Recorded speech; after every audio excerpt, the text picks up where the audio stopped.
Hello दोस्तों, स्वागत है आपका हमारे इस यूट्यूब चैनल पर। तो दोस्तों, यहाँ पर एक बड़ी खबर आई है सामने चलकर कि अब चरित्र प्रमाण पत्र की डीएम और एसपी करेंगे जांच।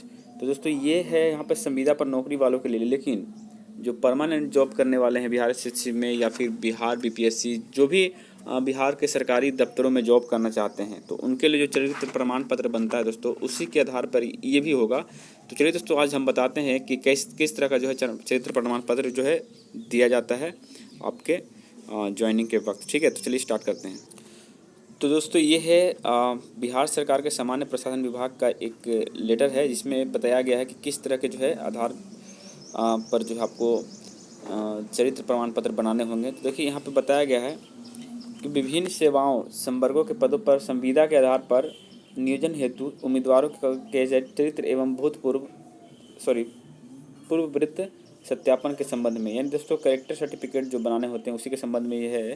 तो बताया गया कि निर्देशानुसार उपयुक्त विषय के संबंध में कहना है कि सामान्य प्रशासन विभाग के संकल्प संख्या इतना, दिनांक इतना एवं उनके क्रम में संकल्प ज्ञापन इतना और दिनांक 22/1/2021 द्वारा संविदा पर नियोजन की शर्तें एवं प्रक्रिया का निर्धारण किया गया है। तो यहाँ पे बताया जा रहा है तो संविदा पर नियोजन, ठीक है। तो क्या सिर्फ संविदा वालों के लिए है? नहीं दोस्तों, देखिए यहाँ पे बता भी गया। आगे बढ़ते हैं। ये देखिए पॉइंट नंबर 3 में देखिए बताया गया है कि सरकारी सेवकों की नियमित नियुक्ति में निर्धारित प्रक्रिया के समरूप विभिन्न सेवा संवर्गों के पदों पर संविदा के आधार पर नियोजन के लिए अनुशंसित उम्मीदवारों के लिए भी चरित्र प्रमाण पत्र सत्यापन कराने संबंधी प्रावधान किए जाने का प्रस्ताव विचाराधीन है। तो दोस्तों, ये कहने का मतलब है कि जिस तरह से नियमित यानी कि जो सरकारी अस्थायी कर्मचारियों की नियुक्ति होती है, उसी तरह से अब जो है नियोजन वालों की होगी। तो दोस्तों, चलिए बताते हैं कि सरकारी अस्थायी वालों के लिए क्या क्या बताया गया यहाँ पे। तो यहाँ पे बताया गया कि प्रासंगिक मामले में सम्यक विचारोपरांत विभिन्न सेवाओं संवर्गों के पदों पर संविदा के आधार पर नियोजन के लिए अनुशंसित उम्मीदवारों के लिए चरित्र एवं पूर्ववृत्त सत्यापन के संदर्भ में निम्नलिखित निर्णय लिया गया। पहला नंबर क्या है दोस्तों कि संबंधित नियुक्ति प्राधिकार द्वारा संविदा के आधार पर नियोजन होती है अनुशासित अभ्यर्थियों से चरित्र एवं पूर्ववृत्त सत्यापन के लिए पूर्ण एवं सही सूचनाएं संलग्न विहित सत्यापन प्रपत्र प्राप्त किया जाएगा। सत्यापन प्रपत्र संबंधी कर्मी द्वारा स्वयं भरा जाएगा, यानी आप खुद उसको भरिए दोस्तों। किसी अभ्यर्थी के विरुद्ध दायर आपराधिक मामले की सूचना उसके द्वारा सत्यापन प्रपत्र में सही अंकित किया जाएगा। ऐसी सूचना छुपाना या जाना संबंधित कर्मियों का कदाचार माना जाएगा। दोस्तों, अगर मान लीजिए किसी कारणवश जैसे घरेलू झमेले होते हैं या फिर कोई छोटा मोटा भी आपके ऊपर आपराधिक मामला अगर दर्ज है, तो उसको भी आपको दिखाना होगा। उसको छुपाइएगा तो कदाचार में माना जाएगा और उसके बाद अभ्यर्थित्व जो है रद्द हो सकती है। ठीक है।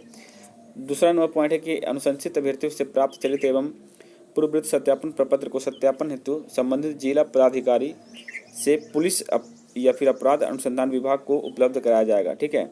और तीसरा है कि संबंधित एजेंसी से चरित्र एवं पूर्ववृत्त सत्यापन प्रपत्र सत्यापित होकर प्राप्त होने के उपरांत ही सक्षम नियुक्ति प्राधिकार का अनुमोदन प्राप्त कर संविदा नियोजन की कार्रवाई की जाएगी। इस संदर्भ में सामान्य प्रशासन विभाग के परिपत्र संख्या इतना पर परिचालित निर्देशों का भी अनुपालन किया जाएगा। दोस्तों, जब तक ये सर्टिफिकेट नहीं मिलता है उसको, कैरेक्टर सर्टिफिकेट, तब तक ये आपको जॉब नहीं देगी, चाहे सरकारी अस्थायी हो या फिर नियोजन वाली हो। ठीक है।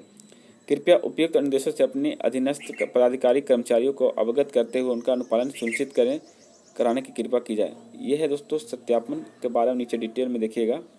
ये कुछ इस तरह का जो है आपको फॉर्म मिलेगा, जिसमें देखिए फ़ोटो चिपकाना होगा पासपोर्ट साइज़ का। उसके बाद इस सत्यापन पत्र में गलत सूचना भरना अथवा वास्तविक तथ्य छुपाने की अयोग्यता माना जाएगा और उस अभ्यर्थी को सरकारी नौकरी के लिए अनुपयुक्त घोषित किया जाएगा दोस्तों। ठीक है।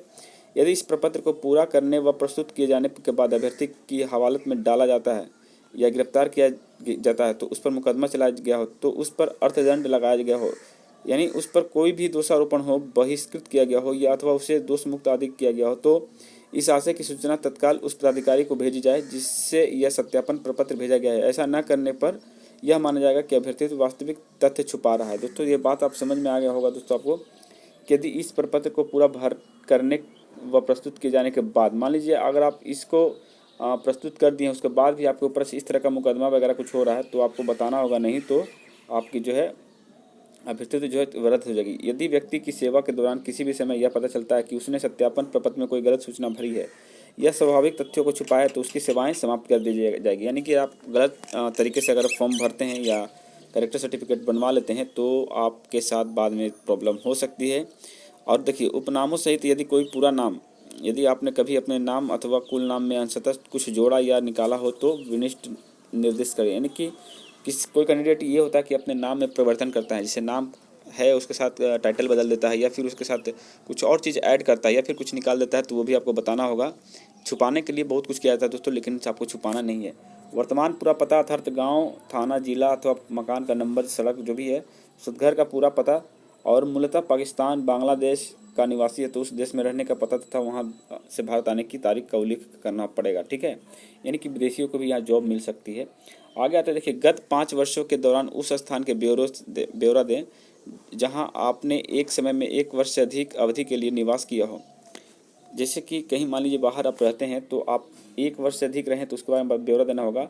और 21 वर्ष की आयु पूरा करने के बाद यदि आपने पाकिस्तान सहित अन्य देशों में 1 वर्ष से अधिक रहने का निवास किया हो तो उस सभी स्थानों का ब्यौरा प्रस्तुत करें। ठीक है, और आगे आइए दोस्तों, देखिए यहाँ पे बताया भी गया पिता का नाम, पत्नी का नाम, भाई का नाम, बहन का नाम, और उसके बाद देखिए उस पुत्र को या पुत्र की सूचियों को सूचना देने हेतु विदेश में रह रहे हैं तो ये भी बताना होगा आपको कि कब से कब तक रहा आपने। ठीक है, राष्ट्रीयता क्या है, तो जन्म तिथि देखिए यहाँ पे क्या है, आपका वर्तमान आयु क्या है, मेट्रिकुलेशन प्रमाण पत्र दी गई आयु जो है, फिर जिले व राज्य का नाम सहित आपके जिला में राज्य से संबंध है, आपके मूलतः पिता मूलतः किस जिले व राज्य के संबंध है। ठीक है, आपका धर्म क्या है कि आप अनुसूचित जाति जनजाति में आते हैं या पिछड़ी जाति के संबंध है, और उसके बाद 15 वर्ष की आयु से जिस स्कूल में कॉलेज में शिक्षा प्राप्त की है तारीख उसी का उल्लेख करते हुए शैक्षणिक योग्यता लिखें। यानी दोस्तों आपने जहाँ भी मैट्रिक तक की पढ़ाई की है उसके बारे में बताया गया, यानी प्राथमिक स्कूल के बारे में, कि आप केंद्र अथवा राज्य सरकार या अथवा अर्ध सरकारी निकाय अथवा स्वायत्त निकाय, लोक उपक्रम अथवा निजी कर्म या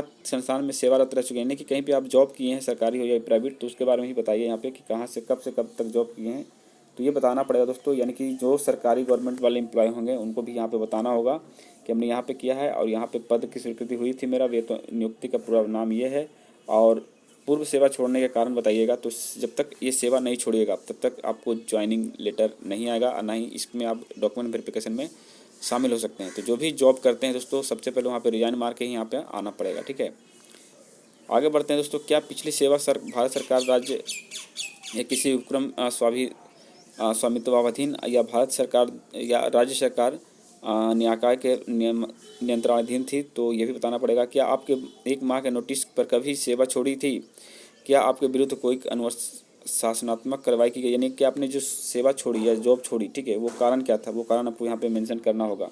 देखिए दोस्तों, क्या आपको गिरफ्तार किया गया है, हाँ या नहीं, क्या कभी आप पर मुकदमा चला है, हाँ या नहीं, क्या आप कभी हिरासत में गए हैं, क्या कभी आपको नज़रबंद किया गया है, क्या किसी विधि न्यायालय ने आप पर कभी अर्थदंड डाला है, क्या कभी किसी विधि न्यायालय ने किसी अपराध के लिए आपको दोषी सिद्ध किया। तो देखिए दोस्तों यहाँ पे हाँ और नहीं का जवाब देना है। मैक्सिमम लोग यहाँ पे नहीं का जवाब देंगे जो इन सभी चीज़ों से दूर हैं। ठीक है, यदि यह प्रपत्र भरते समय उपयुक्त प्रश्नों का उत्तर हाँ है तो उसे मुकदमे, गिरफ्तारी, हिरासत जो भी है उसके बारे में जो है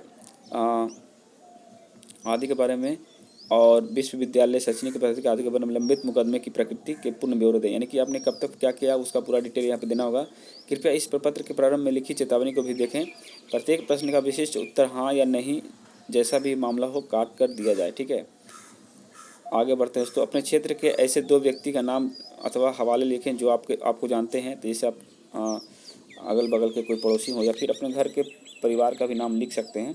और उसके बाद यहाँ पे सब घोषणा करना पड़ता है दोस्तों कि मैंने जो भी जानकारी दी वो सब कुछ सही है और उससे मैं अवगत हूँ।